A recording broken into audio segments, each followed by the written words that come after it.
Hello guys, welcome to the channel. तो इस video में हम सेल मेम्ब्रेन के कंप्लीट रिवीजन करेंगे। जो जो टॉपिक्स हमने अलग अलग करके पढ़े हैं वो एक साथ एक फुल रिवीजन करेंगे इस वीडियो में। तो सेलुलर फिजियोलॉजी का फर्स्ट टॉपिक था सेल मेम्ब्रेन, जो कि है सेल का जो एंट्री पार्ट होता है। सेल का एंट्री पार्ट जैसे हमारा घर का एंट्री पार्ट गेट होता है, ठीक ऐसे ही सेल का गेट होता है सेल मेम्ब्रेन। पहले सेल मेम्ब्रेन को फेस करना पड़ता है सेल के अंदर घुसने के लिए। तो सेल मेम्ब्रेन के जो स्ट्रक्चर है, स्ट्रक्चर में मेनली तीन मैक्रोमोलिक्यूल्स प्रेजेंट है। एक होता है प्रोटीन, दूसरा लाइपिड्स, तीसरा कार्बोहाइड्रेट। प्रोटीन होता है सबसे major part 55%, lipid second major part 40% और सबसे माइनर कंपोनेंट होता है carbohydrate 5%।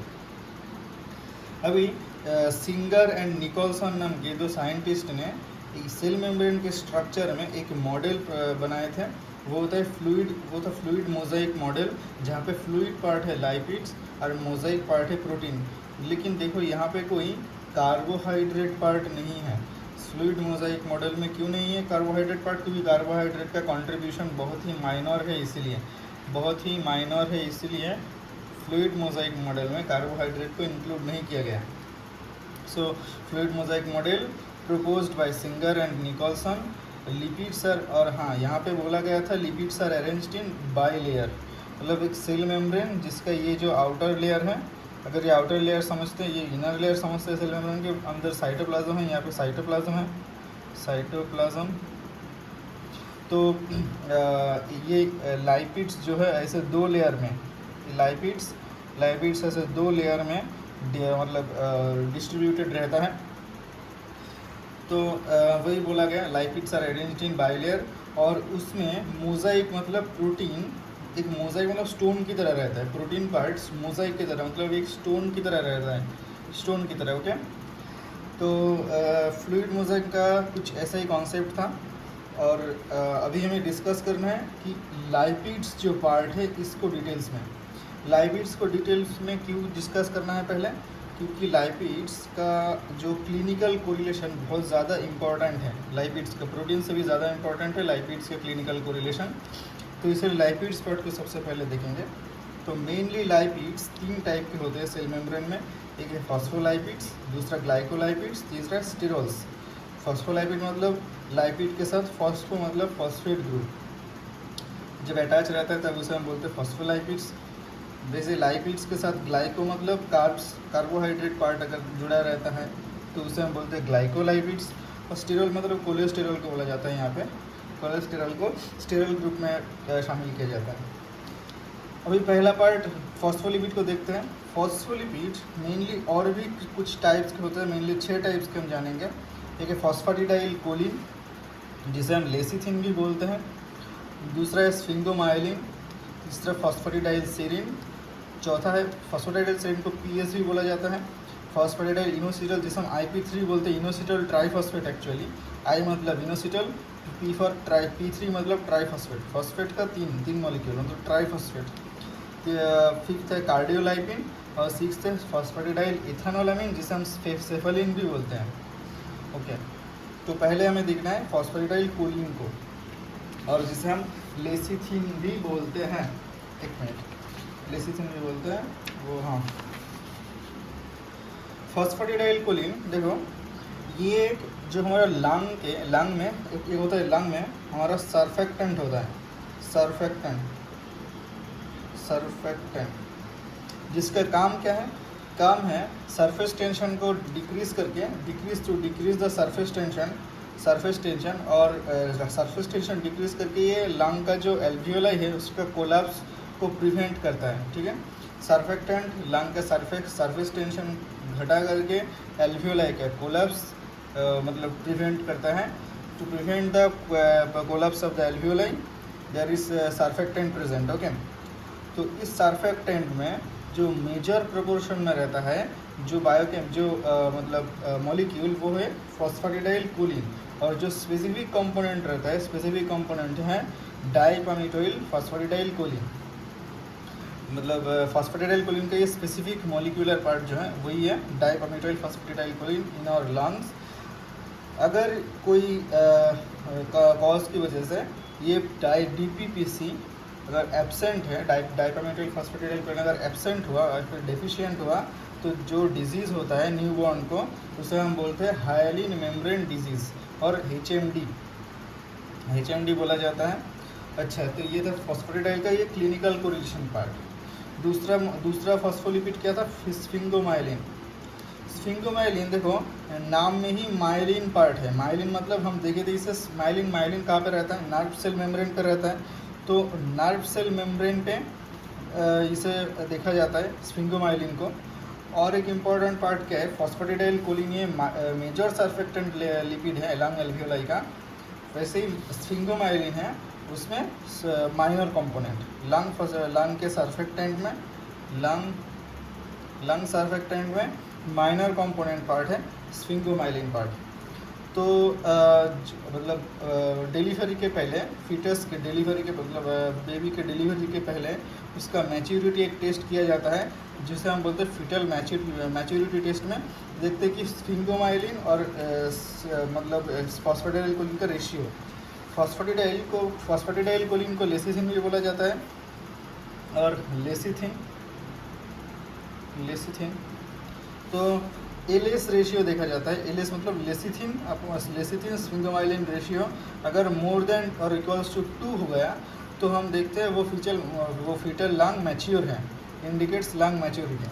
This is also found in nerve cell membrane. Okay, तो तीसरा कंपोनेंट है, ये दूसरा कंपोनेंट हो गया स्फिंगोमाइलिन, और तीसरा फॉस्फोलिपिड है फॉस्फेटिडाइल सेरीन।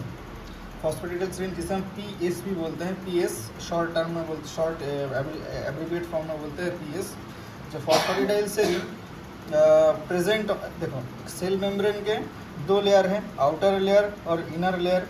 आउटर लेयर में फॉस्फेटिडाइल सेरीन, या फिर इनर लेयर में कोई भी एक लेयर में रह सकता है। एक ही टाइम पे दोनों ही लेयर में फॉस्फेटिडाइल सेरीन नहीं रह सकता है, इसलिए इसे मेम्ब्रेन एसिमेट्री भी बोला जाता है। देखो membrane asymmetry, this is called membrane asymmetry. Phosphatidyl serine is present only on one side of the lipid bilayer. अच्छा, नॉर्मली जो है फॉस्फेटिडाइल सेरीन इनर लेयर में रहता है, this is present never on the both the layer. ठीक है, normally phosphatidyl serine inner layer में रहता है नॉर्मली। अगर ये फॉस्फेटिडाइल सेरीन बाहर रह गया आउटर लेयर में, तो so that indicates the cell is undergoing apoptosis. Okay, cell apoptosis में जा रहा है अगर फॉस्फेटिडाइल सेरीन अगर बाहर एक्सप्रेस होता है तो तब। और इस सिग्नल को बोला जाता है ईट मी सिग्नल। सेल कहता है कि मुझे खा लो। अच्छा, एक टेस्ट है एनेक्सिन 5 स्टेजिंग। ये एनेक्सिन 5 क्या है? एनेक्सिन 5 एक मॉलिक्यूल जो क्या करता है, ये फॉस्फेटिडाइल सेरीन के साथ कॉम्प्लेक्स फॉर्म करता है। लेकिन तभी ये कॉम्प्लेक्स फॉर्म करेगा जब ये फॉस्फेटिडाइल सेरीन बाहर एक्सप्रेस होगा। अगर अंदर एक्सप्रेस्ड है, अंदर रहता है, तो ये एनेक्सिन 5 वो सेल के फॉस्फेटिडाइल सेरीन के साथ कॉम्प्लेक्स फॉर्म नहीं कर पाएगा। तो एनेक्सिन 5 तभी बाइंड कर सकते हैं पीएस के साथ जब वो बाहर एक्सप्रेस्ड है। इसका मतलब क्या है? वहाँ पे बाहर एक्सप्रेस मतलब वो सेल एपोप्टोसिस में प्रोसेस में घुस गया है। तो यही इंडिकेट मतलब हम देखते हैं कि एनेक्सिन 5 स्टेजिंग के थ्रू कि कौन कौन से सेल्स एपोप्टोसिस में जा रहा है। तो इसीलिए the phosphatidyl annexin 5 binds to the phosphatidyl serine on the outer surface, एक कॉम्प्लेक्स फॉर्म होता है। This can be detected that the cell is undergoing apoptosis. Okay, तो तीसरा फॉस्फोलिपिड हो गया फॉस्फेटिडाइल सेरीन। अभी चौथा फॉस्फोलिपिड है phosphatidyl inositol, also called as inositol triphosphate, IP3 मतलब इनोसिटल ट्राइफॉस्फेट। तो इसका मेनली इम्पोर्टेंस है as a second messenger system. जब हार्मोन पढ़े थे तो हम देखे थे GQ जो सेकेंड मतलब GPCR सिस्टम में कुछ टाइप थे, GS, GI, GQ, GT, ऐसे हम पढ़े थे सब टाइप GPCR के। उसमें GQ जो सब टाइप है उसमें एज अ सेकेंड मैसेंजर काम करता है फॉस्फेटिडाइल इनोसिटल। तो फॉस्फेटिडाइल इनोसिटल इसकी वजह से क्या होता है, अगर जब सेकेंड मैसेंजर इस काम करता है तो कैल्शियम का इन्फ्लक्स होता है। कैल्शियम इन्फ्लक्स होगा तो मतलब वो कैल्शियम खुद एक सेकेंड मैसेंजर इस काम करता है। तो एक मतलब सिस्टम फॉर्म करता है। IP3 DAG calcium second messenger system form करता है ये फॉस्फेटाइल इनोसिटॉल, ये तीनों एक साथ काम करता है। IP3 मतलब इनोसिटॉल ट्राइफॉस्फेट, DAG मतलब डाइअसाइल ग्लिसरॉल और कैल्शियम मतलब कैल्शियम, ये मतलब कैल्शियम, ये तीनों एक साथ एक सेकेंड मैसेंजर का सिस्टम फॉर्म करता है जो कि GTU टाइप सब टाइप ऑफ GPCR सिस्टम के अंतर्गत है। तो फिफ्थ जो फॉस्फोलिपिड है अभी वो है cardiolipin. Cardiolipin exclusively abundant in the mitochondria of the cardiac cell. Cardiac cell के माइटोकॉन्ड्रिया में मेनली इसे कार्डियोलाइपिन को पाया जाता है। जो एक क्लिनिकल कोरिलेशन है इसका, सिफिलिस में क्या होता है, इसी कार्डियोलाइपिन पे लाइपिन के अगेंस्ट एक एंटीबॉडी फॉर्म होता है, एंटीबॉडी फॉर्म होता है जिसे मतलब जिसे हम डिटेक्ट कर सकते हैं VDRL टेस्ट के थ्रू।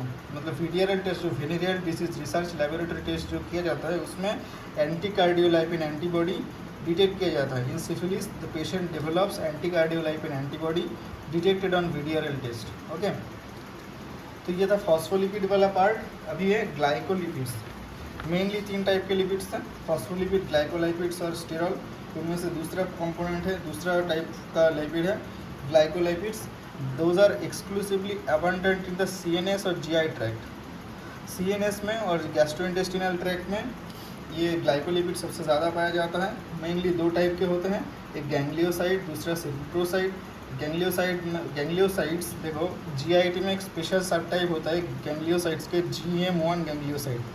GM1 गैंग्लियोसाइड जो एक रिसेप्टर के हिसाब से काम करता है विब्रियो कॉलेरी के टॉक्सिन। विब्रियो कॉलेरी क्या है? विब्रियो कॉलेरी एक ऑर्गेनिज्म है, बैक्टीरिया, जो कॉलेरा डिजीज़ को मतलब करता है, कॉलेरा डिजीज़ को कौन करता है। तो ये कॉलेरा डिजीज़ के जो पैथोजेनिक ऑर्गेनिज्म है विब्रियो कॉलेरी, उसका जो टॉक्सिन है GM1 गैंग्लियोसाइड, जो कि एक गैंग्लियोसाइड है, गैंग्लियोसाइड को एज अ रिसेप्टर वो यूज़ करता है हमारे बॉडी में एंट्री करने के लिए। GIT में GM1 गैंग्लियोसाइड्स को एज अ रिसेप्टर यूज़ करता है विब्रियो कॉलेरी के toxin for the entry of in our body. Okay, उसके बाद अगर एंट्री हो गया तो वो डायरिया तो करेगा, जिसे हम बोलते हैं कॉलेरा डिजीज़। ओके, तो ये था ग्लाइकोलाइपिड्स का इम्पोर्टेंस। और तीसरा लाइपिड्स है स्टीरोल ग्रुप में कोलेस्टेरॉल। तो देखो कोलेस्टेरॉल जो है ये देखो हमारे स्किन में ही एज ए प्रिकर्सर फॉर्म में रहता है 7-डिहाइड्रोकोलेस्टेरॉल। इसका एक फॉर्म, कोलेस्टेरॉल का एक फॉर्म है 7-डिहाइड्रोकोलेस्टेरॉल, जो हमारा स्किन में ही रहता है, एज ए स्किन में रहता है। अगर इसके ऊपर सनलाइट गिरता है तो वो एक मतलब रिएक्शन में मतलब आ जाता है, जिसके बाद वो विटामिन D सिंथेसिस करता है। इसीलिए विटामिन D को सनशाइन विटामिन बोला जाता है, सनशाइन विटामिन बोला जाता है। ओके, अभी देखो ये जो एक कॉन्सेप्ट है फ्लूइडिटी ऑफ द लाइपिड्स, क्यों है? क्योंकि फ्लूइड मोजाइक मॉडल था ये। मॉडल तो फ्लूइड मोजाइक मॉडल था ना, फ्लूइड मोजाइक मॉडल।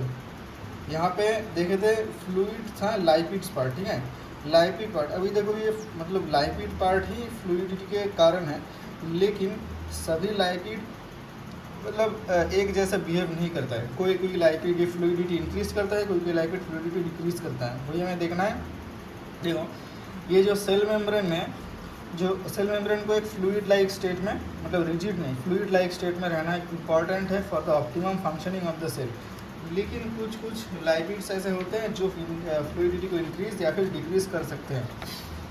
मेनली जो अनसैचुरेटेड फैटी एसिड्स है, मतलब जिसमें डबल बॉन्ड या फिर ट्रिपल बॉन्ड्स है, वो फैटी एसिड्स जिसमें डबल बॉन्ड और ट्रिपल बॉन्ड है, उसमें वो फ्लूइडिटी को इंक्रीज करता है। और इसीलिए फ्लूइडिटी अगर इंक्रीज करेगा वो those are good for health, these are good for health. Okay, unsaturated fatty acids जो फ्लूइडिटी को इंक्रीज करता है, इसलिए गुड फॉर हेल्थ होता है, हमारे हेल्थ के लिए बहुत अच्छा है। क्यों ये फ्लूइडिटी को इंक्रीज करता है? क्योंकि अनसैचुरेटेड फैटी एसिड्स ये देखो उसका जो साइड चेन है this are less compact and kinked. ये देखो ये यहाँ पे 1 2 3 4, बस इतने से जगह में 4 मॉलिक्यूल का एक फैटी एसिड्स जो कि एक अनसैचुरेटेड फैटी एसिड्स है, ये मतलब यहाँ पे सेट हो गया। अभी देखो सेम ही चार चार मतलब चार कार्बन के फैटी एसिड्स, ये देखो ये जो अगर सैचुरेटेड होगा तो ऐसे स्ट्रेट चेन में रहेगा, और ये अनसैचुरेटेड होगा तो वो किंक्ड रहेगा या फिर कॉम्पैक्ट होगा, ठीक है। और ये देखो तुम्हारा जो सैचुरेटेड फैटी एसिड्स वही चार कार्बन के, तो कितना जगह ले रहा है, बहुत ज़्यादा जगह ले रहा है, इसलिए ये और ये दूसरे जो मॉलिक्यूल है उसके साथ इंटरैक्ट कर सकता है। यहाँ पे अभी ये सी का मतलब सी और सी मतलब कार्बन कार्बन बॉन्ड इंटरैक्ट कर सकता है, इसीलिए ये स्ट्रेट होता है और interact more strongly with each other. ये सब फैटी एसिड्स इंटरैक्ट कर सकता है अपने खुद के अंदर बहुत ज़्यादा, इसलिए saturated excess saturated fatty acids decreases fluidity. जैसे स्टीयरिक एसिड हो गया, palmitic acid, stearic acid, palmitic acid, ये सैचुरेटेड फैटी एसिड्स का एग्जांपल है। और अनसैचुरेटेड फैटी एसिड का एग्जांपल है linoleic acid, linolenic acid and arachidonic acid. ये फ्लूइडिटी को इंक्रीज करता है और इसे एसेंशियल फैटी एसिड्स भी बोला जाता है, ये तीन फैटी एसिड्स को। अब ये कोलेस्ट्रॉल का काम क्या है, सैचुरेटेड फैटी एसिड तो फ्लूइडिटी डिक्रीज करता है, अनसैचुरेटेड फैटी एसिड फ्लूइडिटी को इंक्रीज करता है, लेकिन कोलेस्ट्रॉल को बोला जाता है फ्लूइडिटी बफर। क्यों? क्योंकि ये फ्लूइडिटी को अगर कोई कारण की वजह से सेल के फ्लूइडिटी अगर इंक्रीज कर गया तो उसे डिक्रीज करके एक मतलब मीडियन लेवल पे ले आता है, मतलब बैलेंस्ड लेवल पे। और अगर फ्लूइडिटी डिक्रीज करता है तो ये कोलेस्ट्रॉल काम करके फ्लूइडिटी को इंक्रीज करके एक बैलेंस्ड लेवल पे ले आता है, तो इसीलिए इसे फ्लूइडिटी बफर बोला जाता है। Maintains fluidity for optimum functioning of the cell membrane. Okay, तो ये है हमारा सेल मेम्ब्रेन के जो लाइपिड्स पार्ट है। अभी इसके बाद पढ़ेगा हम प्रोटीन पार्ट। प्रोटीन पार्ट में क्या था, प्रोटीन है हमारा major portion of the cell membrane, जो कि 55% है। 55% of the component macromolecules component है मेम्ब्रेन प्रोटीन, जो कि एक मोजाइक और स्टोन लाइक स्ट्रक्चर है, सेल मेम्ब्रेन पर रहता है as a stone like structure. और ये जो प्रोटीन है इसका जो फ्लूइड मोजाइक मॉडल में मेन जो कंपोनेंट है उसमें सबसे ज़्यादा इम्पोर्टेंट कंट्रीब्यूशन रखता है फ्लूइड मोजाइक मॉडल में। तो इसका टाइप्स मेनली 3 टाइप के होते हैं, एक है ट्रांसमेम्ब्रेन प्रोटीन, दूसरा है पेरिफेरल प्रोटीन और तीसरा है lipid anchored protein. Transmembrane protein मतलब present through out the membrane, outer layer से बाहर लेयर तक, ये आउटर लेयर से बाहर लेयर तक स्पैन करते हैं। मतलब इसका डिस्ट्रीब्यूशन है आउटर लेयर से इनर लेयर तक।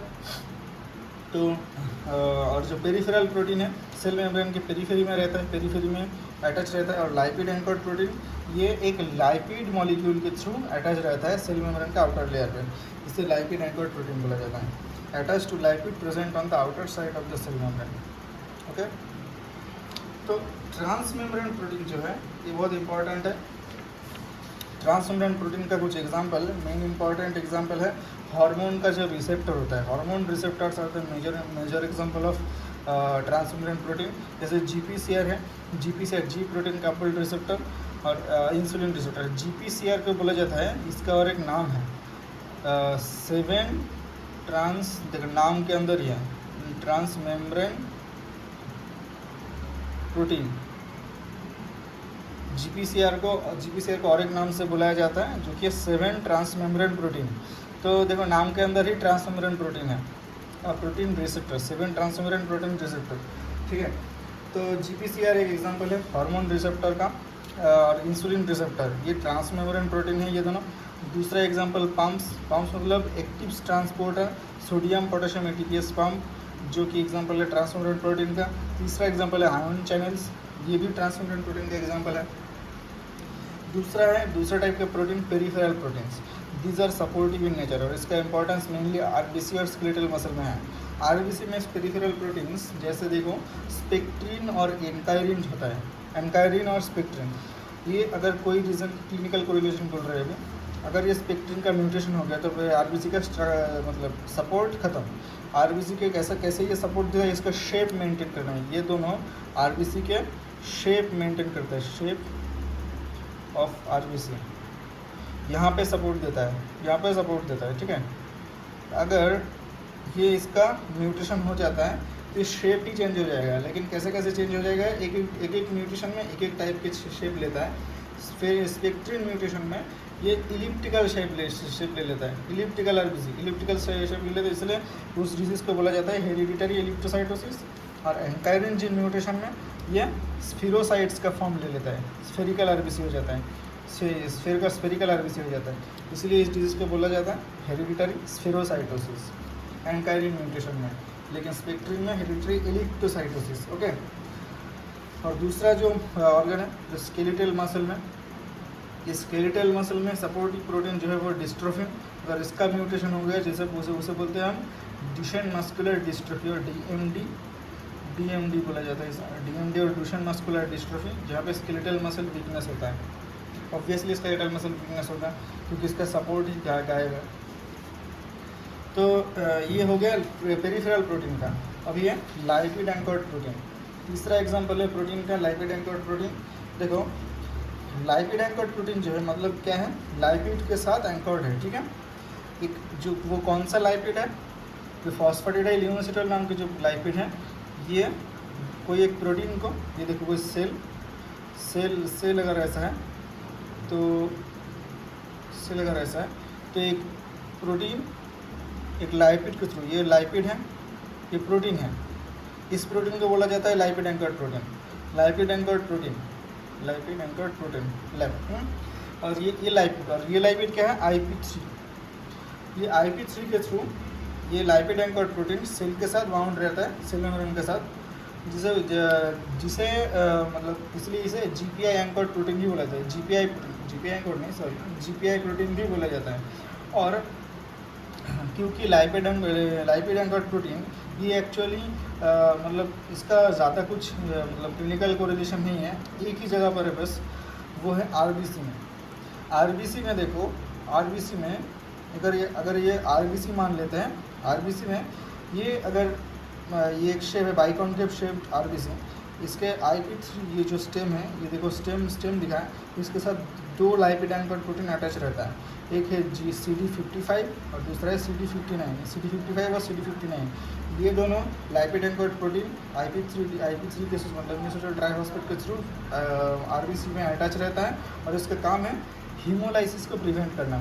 These are present on the RBC, these are CD55 CD59। अगर ये कोई कारण की वजह से एब्सेंट हो गया तो RBC का हीमोलाइसिस हो जाएगा। वो हीमोलाइसिस स्पेशली रात में होगा, haemolysis of RBC at night होगा, रात में होगा, और उसके साथ ये मतलब प्रोसेस होगा पैरोक्सिज्म में, इसलिए पैरोक्सिजमल डिजीज है, पैरोक्सिजमल रात में, इसलिए नॉक्टर्नल। और हीमोग्लोबिन अगर RBC का डिग्रेडेशन होता है, क्या होता है, हीमोलाइसिस अगर होगा तो हीमोग्लोबिन रिलीज होता है RBC में से, और वो हीमोग्लोबिन किडनी के थ्रू मतलब ब्लड में रहेगा, वो किडनी के थ्रू फिल्टर होकर के यूरिन में आएगा, जिसे हम बोलते हैं हीमोग्लोबिन यूरिया। तो इस डिजीज़ को बोला जाता है इसीलिए पैरोक्सिजमल नॉक्टर्नल हीमोग्लोबिन यूरिया। अभी ये जो मेम्ब्रेन प्रोटीन का पार्ट इतना ही तक था।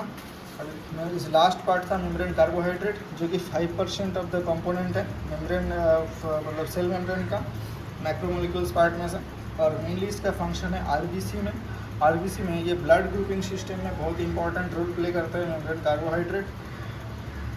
देखो मतलब ब्लड ग्रुपिंग का कौन सा पार्ट, ABO ब्लड ग्रुपिंग में, ठीक है। A blood group, B blood group, AB and O, ये 4 टाइप के ब्लड ग्रुप होता है। तो ये 4 टाइप के ब्लड ग्रुप में से A ब्लड ग्रुप तभी होगा अगर ये मेम्ब्रेन कार्बोहाइड्रेट के हिसाब से N-एसिटाइल गैलेक्टोसामिन रहेगा। N-एसिटाइल गैलेक्टोसामिन अगर मेम्ब्रेन प्रोटीन के मेम्ब्रेन कार्बोहाइड्रेट की जगह रहेगा तो उस ब्लड ग्रुप को हम बोलते हैं A ब्लड ग्रुप। देखो N-एसिटाइल गैलेक्टोसामिन, ये से याद रखना है, N-एसिटाइल गैलेक्टोसामिन A ब्लड ग्रुप, ठीक है। B ब्लड ग्रुप में क्या होता है, वही NAG मतलब N-एसिटाइल गैलेक्टोसामिन की जगह गैलेक्टोज होता है, तो उसे हम बोलते हैं B ब्लड ग्रुप।